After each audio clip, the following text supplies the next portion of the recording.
Hello and welcome. So I have been in a relationship with my Chinese girlfriend for a bit over a year now, and here are the top 10 things I've learned during this time in no specific order of importance. These ideas are also very much influenced by my entire life experience and different conversations I've had with my girlfriend.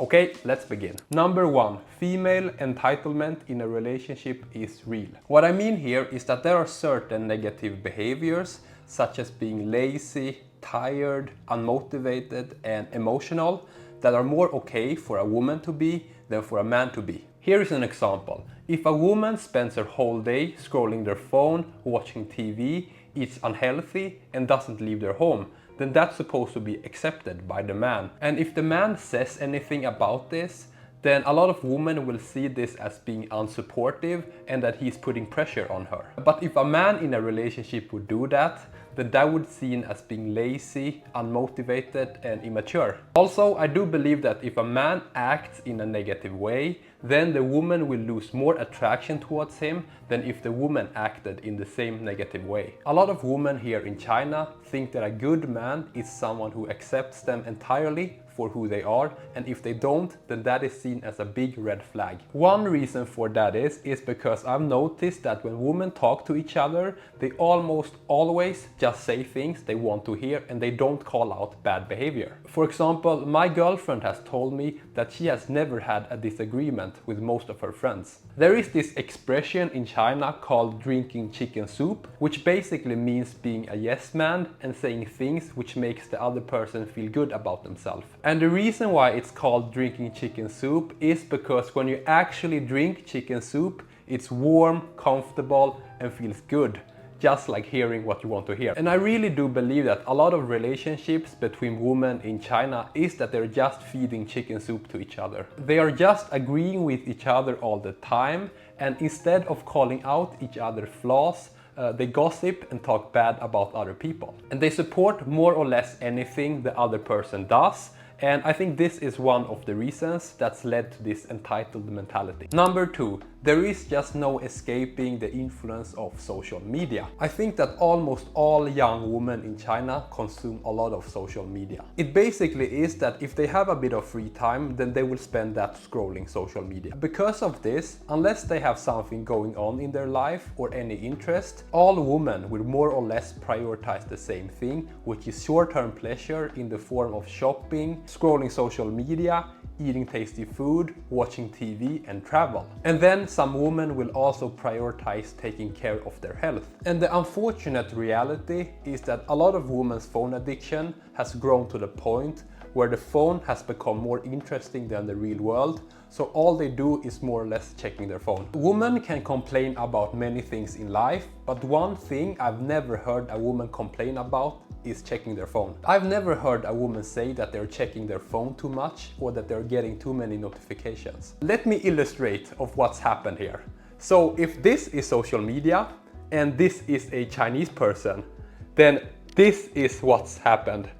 The grip is so firm. I'm honestly very okay with checking social media, and I think it's a great thing if used correctly. But what I don't like is when someone does it based on their feelings and in an uncontrolled way. For example, I think that checking social media 1 hour in the morning and then 1 hour in the evening is so much better than checking 1 minute every 5 minutes throughout the entire day. The next one is give her time to realize it herself. The pre-requirement here is that the woman is intelligent and has self-awareness. So I noticed that some of the arguments I had with my girlfriend is me trying to force my opinion on her, and I want to be understood right at that time. And what ended up happening is that I would just more or less repeat the same thing over and over, and she would end up getting annoyed, which is very understandable. A better way I found was that instead of me trying to force my idea on her, I just shared my idea once and then I gave her time to think. I know that my girlfriend and I share many values, so almost every time when I've given her a bit of time to think, she's then been able to understand me and see things from my point of view. Number 4 is don't say more than necessary. I think it's very important to tell the truth, but that doesn't mean I need to say everything I feel like saying. She just needs to realize the point I'm trying to make and after that I can stop talking. Let's say she makes dinner and it was bad. It took a long time and now the kitchen is a complete mess. At that point, she just needs to realize that she messed up, and if she does, then I don't need to say anything. At least for me, sometimes I can have the desire to say things just because they're true. But at that point, it's important to catch myself and ask myself, is this necessary to say? So now I'm just trying to get the point across without anyone getting hurt or annoyed. Number 5 is be willing to take a step back. Just like most relationships, me and my girlfriend have our arguments. And during those times, I find it helpful to be the first one to take a step back. Even if I am correct and I want to say things, chances are that it's just gonna make things worse. Because I found that when a woman is in a negative state, like angry, upset or tired, that's not the time to talk logic with them. I always want logic and the truth because I rarely get emotional, but that's not what all women want. So now I try to be aware when things are starting to heat up, to take a step back. Number 6 is what women say is not what they mean when they are upset or angry. The story I have here is that I told my girlfriend in a very respectable way, that's my personal opinion, that her breath can sometimes be a bit bad in the morning. I was very surprised to see that she reacted negatively to this, and her solution was that we simply don't talk in the morning.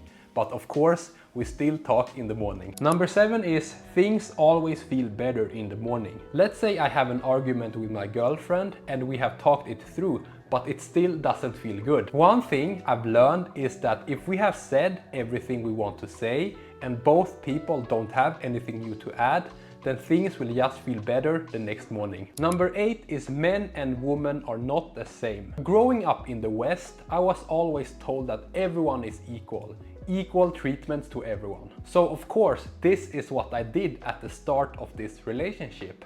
I put the same standards on her as I put on myself. I talked to her as if I talked to a man, using a lot of logic and reason, and I expected her to see and react to things the same way I did. Needless to say, this did not go well, and I did not get good results from following this equal everything strategy. The big difference I learned is that women are just a lot more emotional and care more about their emotions than men do. In my experience, a woman's emotions affects their thinking, and because of that, they do more what they feel like doing. The proof I have on why women are more emotional than men is that during my time in China, I have seen a lot of couples argue in public, and it's always the woman that is upset. The man is always trying to calm her down, mostly being unsuccessful, in case you wonder. Another big difference between men and women is how we take feedback. And I'll give you an example when I made this mistake. So my girlfriend had just made dinner and it was not the best.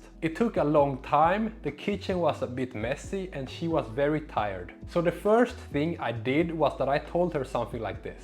Hey, you have now made dinner and let's be real, it's not the best. Let me now give you some feedback on what can be improved for next time. And as you can guess, she got a bit triggered by this. And the reason why I did this is because this is how I would have wanted it. When it comes to feedback, I want it as direct as possible with facts and logic. So what I have learned now is that instead of directly giving feedback, I need to consider how it's gonna make her feel. One thing my girlfriend used to do a while back is that every time she would get upset or angry, she would just make up her mind on something, and whatever I said afterwards didn't matter. During those times, I learned that I just need to wait, let her calm down, and then continue talking. One more thing I learned is that women really like to be praised. So another strategy is that I give her a bit of praise before giving her feedback. Of course, it needs to be authentic and she needs to have done something that's actually worth praising. To end this point, I think it's very important that we identify and get rid of these false ideas we learned growing up. Now it makes a lot of sense to me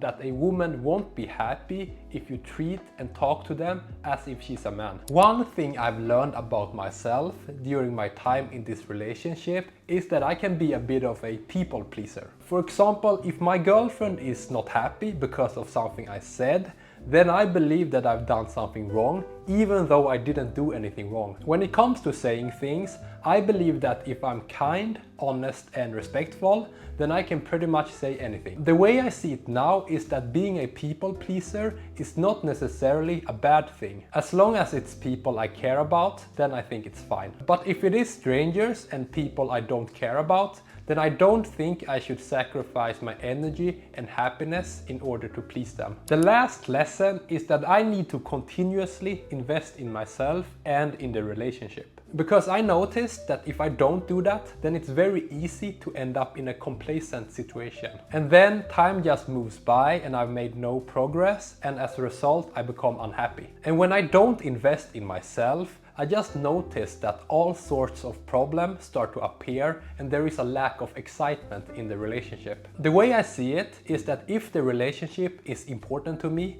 then I should put even higher expectations on myself. Ideally, both people should try to improve themselves, but I believe that the relationship will get better even if I just improve myself. And here is the reason why I started with self-improvement, and it's a very simple reason. So I believe that everyone wants to live their best life, and you can only live your best life by becoming the best version of yourself, and you become the best version of yourself by improving yourself. Okay, that's the video. Please let me know if you disagree with any of the lessons, or maybe there was one you really liked. These are just some things that I learned, and I know that there are a lot of situations where these ideas don't apply. Thank you so much for watching, and I wish you a great day.